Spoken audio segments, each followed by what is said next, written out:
what's happened in the last video. I'm done. I'm getting up. I'm leaving. Goodbye. And here is more MrDudeManSir. Huh. Well, that's the thing. Saya was a man, and now, actually, she still is a man. So, cool, I guess. Maybe. I don't know. I don't know how I feel. I feel weird. I feel violated. I feel bad. I think. Kyoji pulls up 2 blocks away from the Saisaka house and stares at the silent building. In the bright light of morning, the Saisaka house seems to be shrouded in a dark miasma, like a black hole torn out of the landscape. Is it just a figment of Kyoji's imagination? Every window is closed, offering no glimpse of the inside. Kyoji has no way of knowing whether or not Fuminori is home. A pedestrian, probably a neighbor, walks his dog down the street, glancing back at Kyoji after he passes by the Accord. Kyoji isn't surprised that he draws attention even though he's sitting inside his car. He hasn't bathed or changed clothes since spending the night in the mud at the bottom of the well, so he must look like some homeless drifter. When he looks in the rearview mirror, he sees the haggard face of a man with 1 foot in the grave staring back at him.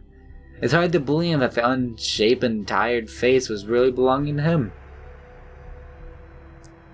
If he stays here for too long, he might very well be reported to the police. He better pull himself together and get moving. After driving slowly up to the front of Fuminori's house, Kyoji quickly checks to make sure no one is around, then gets out of the car. Anyone who might be in the house probably heard the sound of the car, but there's no point in worrying about that now. Kyoji walks swiftly through the gate and yard to the front door. He puts his hand to the doorknob, forgoing ringing the doorbell and knocking. The time for such pleasantries has passed. The door is unlocked and the knob turns easily in his hand. He puts his ear against the door and listens for any sounds coming from the inside of the house. It's like I'm a thief, he thinks, feeling some shame. There doesn't seem to be anything moving inside. After checking the street again to make sure that no one's looking, he quickly opens the door and disappears inside. A strange stink immediately assaults his nostrils. I felt like I've said that exact sentence a few times already. He is already prepared for anything, however. So, rather than discourage him, the stench only sharpens his caution to the razor's edge. He has crossed the threshold many times in the past, and has countless vivid memories of time spent at this house. So why? Why does he feel the same ominous blood-chilling aura that he did in Ogai's homeland cabin? Anger and sorrow seize Kyoji's heart, as though the image of a dead friend has been defiled. Kyoji doesn't remove his shoes before entering. He knows why he's here after all. Every rain shutter is closed, filling the house with gloom, and he can see nothing but pitch-black darkness through the open doors to the various rooms. I should have brought my flashlight from the car, he thinks ruefully. Then remembers that he dropped the light when he was attacked by Fuminori outside the well. It's still lying in the backyard of the cabin in Tochigi. The house might be empty, then again it might not be. Each particle of air seems charging with silent menace, like knives against his throat. Is there an enemy lurking in the thick darkness that fills every room of his house? It's not that hard to imagine Fuminori waiting for a chance to take him by surprise and finish what he failed to do. Kyoji walks down the first floor hallway, and climbs the stairs to the second floor and checks that hallway too. He moves slowly and carefully, keeping his senses sharp, but feels nothing sneaking up behind him or watching him from the shadows. After completing his round safely, he is convinced that the house is empty. He suddenly realizes that his right hand is touching the cold steel of the gun in his pocket. Did he intend to draw the weapon upon encountering Fuminori? Now that Kyoji thinks about it, his own actions seem mysterious to him. What is he planning to do when he meets Fuminori? Will he lay into him with the curses and epithets? Will he force him to turn himself in? Or will he? Enough. Kyoji decides. This isn't enough for these thoughts.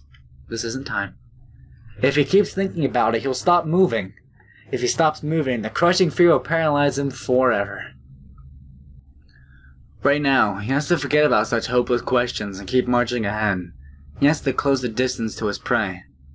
In any case, Fuminori isn't at home. What form the reunion takes will probably be decided at the moment of their meeting.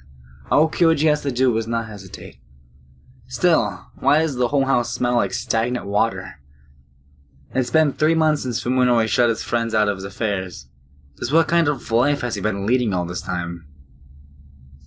Kyoji enters the living room and feels along the wall for the light switch.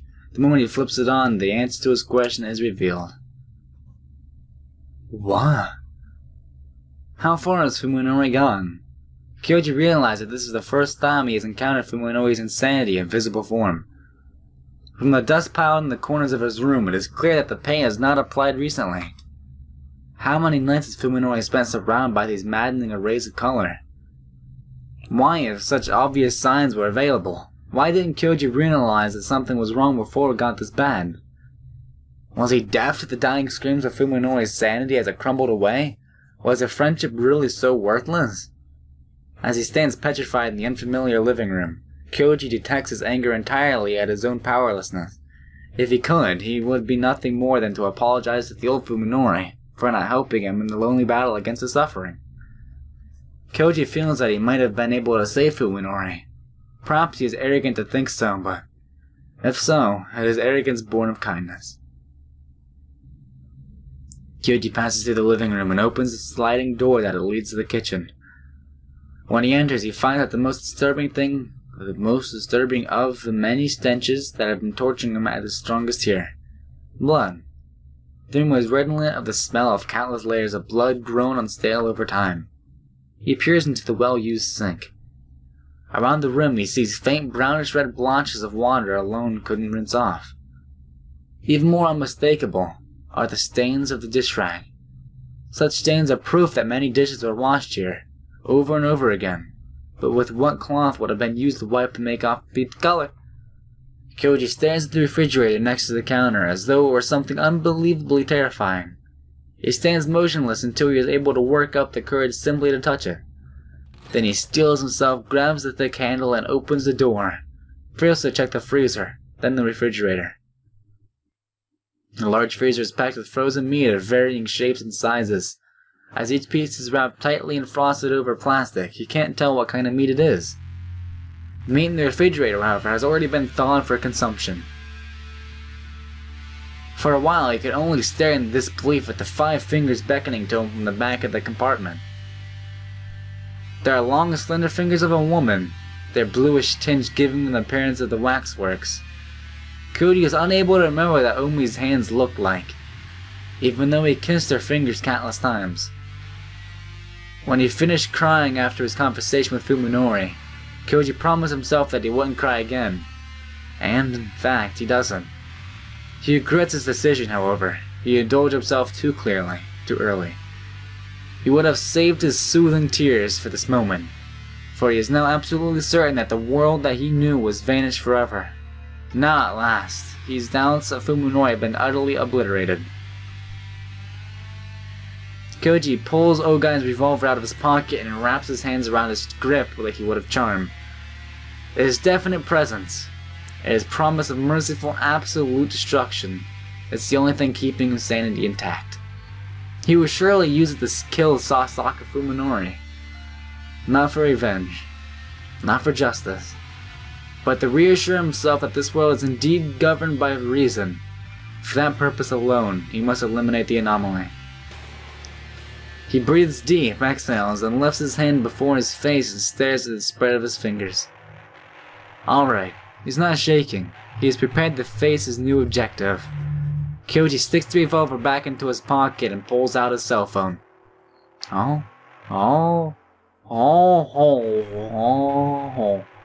Gotta save. Gotta do.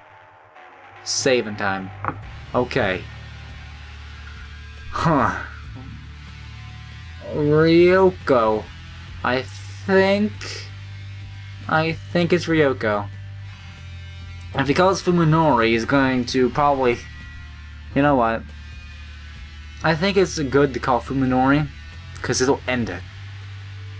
If I call Fuminori, they'll probably meet up and have something. and maybe he'll kill him. I think this is a good choice. Do it. It may be a little bit risky, but with situations like these, you have to be risky, man. It's time to finish this. Just as he promised earlier, Kyoji calls Fuminori again. The call goes through immediately, as though Fuminori is waiting for it. Hey, Kyoji, where are you? What difference does it make? As soon as Kyoji responds, the shrill sound of the phone ringing fills the house. Startled, Kyoji spins around and looks into the hallway. Fuminori's house phone is ringing and flashing into a signal and an incoming call. I see. I figured you'd be at my house. Kyoji fell for it. Fuminori is the one calling the house phone. He probably used a different cell phone to call his own house while talking to Kyoji, knowing that if he could hear the phone ringing in the other end it would pin down Kyoji's location. Fuminori must have predicted that the first thing Kyoji would do would be to break into his house and upon finding it empty, immediately call him. So I guess you've already seen everything. Yeah, Kyoji responds fearlessly, even as he feels horrified by the cunning and foresight that Fuminori has begun to show. And, well, I guess Light Yagami is beating L currently, because Fuminori is one step ahead. It looks like you've become quite the meat-eater since we last met. Just how many people have you killed? Actually, I've only killed one so far. Fuminori replies unapologetically with perfect cheerfulness. I've taken apart 3 or 4 though. I've gotten pretty good at cutting the tendons and draining the blood and such. Kyoji no longer feels sadness or horror when faced with Fuminori's inhumanity. There's only the cold desire to kill the creature speaking with unrevolting words with his friend's voice. You killed Omi, didn't you? You were lying when you said you hadn't seen her. I wonder. Fuminori mutters, seemingly somehow embarrassed. To be honest, the one I ate first might have been Omi. It was the same day she disappeared after all. Well, the body wasn't in any shape that I could identify it anyway. Kyoji already abandoned hope, of course. But this is the first time that he has learned of his lover's brutal end. Tsukabutsu? No, Fuminori says with an exasperated chuckle. She's here, like I promised, I'm no fool. I needed her to trade with you, right? I won't waste her. Let me hear her voice. I don't think that's possible. She's in no shape to talk after all. Fuminori's dismissive words further sharpen Kyoji's bloodlust. You forget what I said. If you don't let her go unharmed. Come on, be happy she's still alive. Or would you rather have Yo as a corpse? Let's get this straight, Kyoji. You bring your evidence along with all the files you've gathered. When I'm satisfied that they're a real thing, I'll hand Yo over. Fine. Even the Kyoji, it's obvious that the deal is a sham. In all likelihood, Fuminori is planning to kill his friend and bury his secrets forever. Moreover, Kyoji doubts that Yo is even still alive. Her meat could very well be somewhere in the refrigerator right in front of him. Kyoji, however, is particularly interested in Fuminori's true intentions. After all, he has no intention of making a trade either. His only goal was to get close enough to destroy Fuminori and whatever is pulling his strings. Where? Remember Professor Ogan's house? The one you followed me to? Let's meet there tonight at 7. Come alone. Hey. Fuminori hangs up without waiting for Kyoji's response. Perhaps Fuminori too senses his opponent's intent. If so, then he realized that Kyoji is not coming simply to be killed by him, but the purpose of killing him as well. So, we're two duelists trying to gauge each other's movements. Kyoji thinks to himself, smiling grimly as he pockets his phone. Right now, it's as though Kyoji and Fuminori are holding out their hands for the other to shake, while hiding knives behind their backs. It's astounding how much their friendship has changed. The question is whether or not to comply with a 7 p.m. rendezvous agreement. If there is a serious negotiation, it would be wise to avoid preempting Fuminori in any way that could provoke his anger. What Kyoji and Fuminori are really doing, however, is trying to lure each other to a trap where they can be hunted and killed. Kyoji doesn't know what Fuminori plans to do between now and 7 p.m., but he's not about to let his enemy keep the initiative. The fierce bloodlust that has taken his root in his heart is more than enough to energize his exhausted body. Kyoji leaves the death-filled house, his stride more determined than before.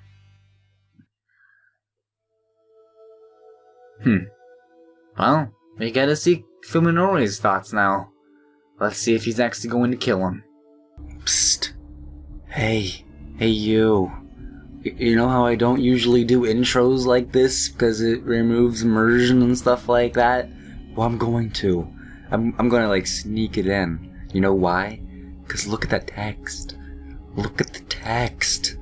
I'm basically half an hour from beating the game, but then I had a corrupted file inside of my Sayonara thing, so I had to reinstall it, and in between me reinstalling it, I changed my computer locale to Japanese because it affects these types of games, because I had a different game I wanted to play. And then, look at the text, it fixed it. The text looks much better now. It's great. So, yeah, immersion can be broken if it's for something as climactic as text being more smooth. So, yeah, it's great. Driving was such a dangerous proposition for me that I hadn't gotten behind the wheel of a car since my accident last summer. I can't see the roads as roads or the cars as cars after all, until it became necessary this morning. I'd completely given up on the idea of driving on public roads. Now that I've had 3 months to get used to my condition, however, I can tell what the things I see are, such as which are cars and which are pedestrians. Even though I can't see the red and green of the traffic lights, I can figure out what they mean, and I've learned how to tell when someone's turn signals or brake lights are flashing. I still can't read the street signs, of course. Nevertheless, I have managed to make it safely to our destination with Saya and Yo in the back seat. I had to bring Yo along for some odd reason. After we decided to abandon our home, Saya was the one who came up with the idea for our new high. Oh yeah, I forgot. I haven't played this game in some time since it broke. Well, it's good to get back. When she'd been living in Professor Ogai's house, she discovered an abandoned building on one of her late-night strolls. Oh hey, time to live in it. In these hilly suburban residential areas that are still under development, it's not unusual to find thick, nearly untouched forest just off the beaten path. Saya's old playground is located in one such secluded area, unaffected by the flow of everyday life. It used to be a privately operated sanatorium hidden among the silent trees. After the owners went bankrupt, it remained unsold and was eventually forgotten. After I left Saya and Yo at the hideout, I returned to town to make some preparations. Now I'm finally back at a new refuge.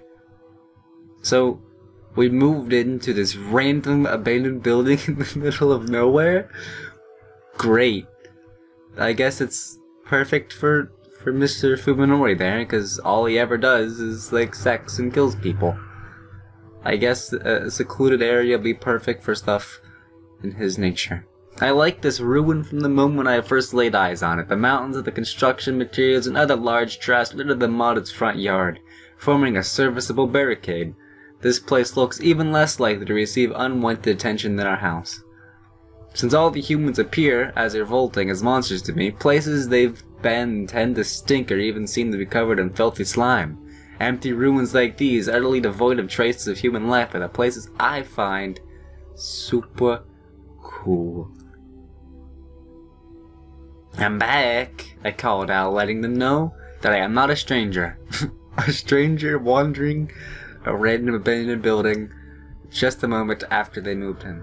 Then I go down to the basement where they are hiding. Oh hey, how are you, Saya? Welcome back.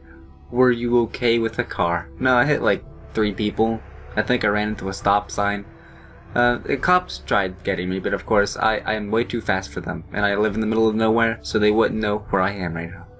It was no problem at all. I figured out how to tell which roads are one way. As long as I keep my speed down, there's nothing to worry about. So how are things here? I took a look around as I thought, and there's no sign that anyone's been here since then. This place is safe. I see. I hope it stays that way. No death or anything will occur in here unless it's on my volition. I'm a little worried that this abandoned building could become a hangout for biker gangs or homeless people. Biker gangs or homeless people. Those are two like polar opposites of each other, and it doesn't even make sense. Oh, I guess homeless people do. And I guess biker gangs make sense in some way, but I don't know. I wouldn't see it happening. It's probably because of all the trash piled in front. Most people won't get anywhere near that, don't you think? It doesn't bother me at all. I'd rather like it, in fact. Well, I suppose that normal people wouldn't. So how was your shopping? Did you find something good? I did. An axe. And he just nonchalantly shoves some sort of gigantic axe in front of him. It's like, oh yeah, look at this, I found it! Look at what I did! And he's wearing some sort of fashionable clothing that's like flowing in the wind. Of course, he is in the middle of a dark void because the background is completely black. So, I don't know. I proudly unwrapped the weapon as I just bought from the camping goods store. A 1 meter long wood chopping axe. I chose the biggest, sturdiest one I could find. Knives with blades longer than 15 centimeters are illegal, the sign said, but they were selling these right next to it. Pretty silly. I gripped the axe with both hands, feeling its dependable weight and swinging like a baseball bat. With deadly force, the steel blade sweeps through the air right where the person's neck would be. Yo, lying huddled on the floor, flinches in terror at the howl of the axe as it slices the air. How sharp is it? Wanna test? What? What? No? What? What in the world? What are you doing? Why? What? I don't understand.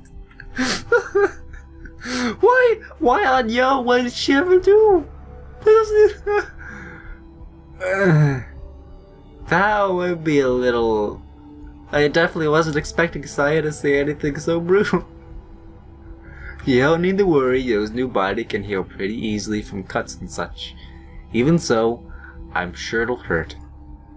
Yeah, probably right, Saya replies, as though I completely slipped her mind. There's a thing called pain. But she continues smiling bashfully at the oblivious Yo. Her voice, when she's in pain, is pretty adorable, don't you think? Well, I just wouldn't feel like cutting a human with an axe. Really, then what about... He's not human. He is a monster. That's simple. It should be obvious, but what I guess the Saya still doesn't understand. I don't see him as human, so I have no trouble chopping him up or crushing him into a bloody pulp. Gosh darn cars are ruining my chakra. That really makes a difference, huh? Yeah, humans have a conscience after all. No matter how much you hate someone, you can't help but think twice about killing them. And that's how I'll win. Oh, really? Oh. Saya seems awfully subdued. I guess she's concerned about what'll happen when I have it out with Kyoji. He's bigger and stronger, so I might not have much of a chance beating him with a straight up fight. He does have a gun though. So yeah, Kyoji's probably the upper hand. You know, I have a feeling that I want Kyoji to win. It may be like, oh, Fuminori died, bad end, but I will keep that and I will treasure it because I want Kyoji to win. But what's just slaying a monster to me is murder to him. This is big. He'll definitely hesitate at the last moment. I'm a little worried, you know, Saya says softly, staring at the floor with unusual gravity. With that kind of psychological warfare, nothing is certain. She raises her head and looks straight at me. Hey, don't you think it'd be better if I hunt him? I appreciate Saya's consideration, even though it could be interpreted as her having no faith in me. She's still putting my safety above hers. Nevertheless, I can't accept her heartfelt suggestion. This is a fight between L and Lights. It's gonna go down. This is basically a summary of what's going on here. They're both like trying mind games and stuff, but it's just gonna come down to them killing each other. With your strength, you might be able to overpower a girl like Yo, but I think it'd be hard for you to take down a guy. A bitter memory of Saya being okay. Yep, it's still fresh in her mind. Saya falls silent for a moment, seeming to understand what I'm thinking, but then comes right back to stubbornly press her case. My first surprise attack against that man went fine though. Most humans go limp as soon as they see me, you know. It was the same in the hospital. You were the only one who was able to talk to me. Well, I guess you have a point. I can't imagine it. Personally, I suppose it's possible that Saya's appearance is shocking enough to make someone lose their morale. Suzumi was able to gain the advantage because he had the same condition as me, which let him see Saya as a cute little kawaii desu girl.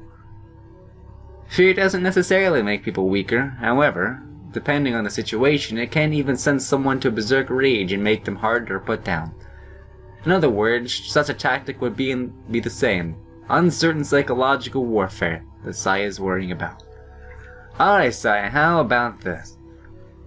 When I tell Saya that the new plan just popped into my head, her gloomy expression instantly becomes a bright smile.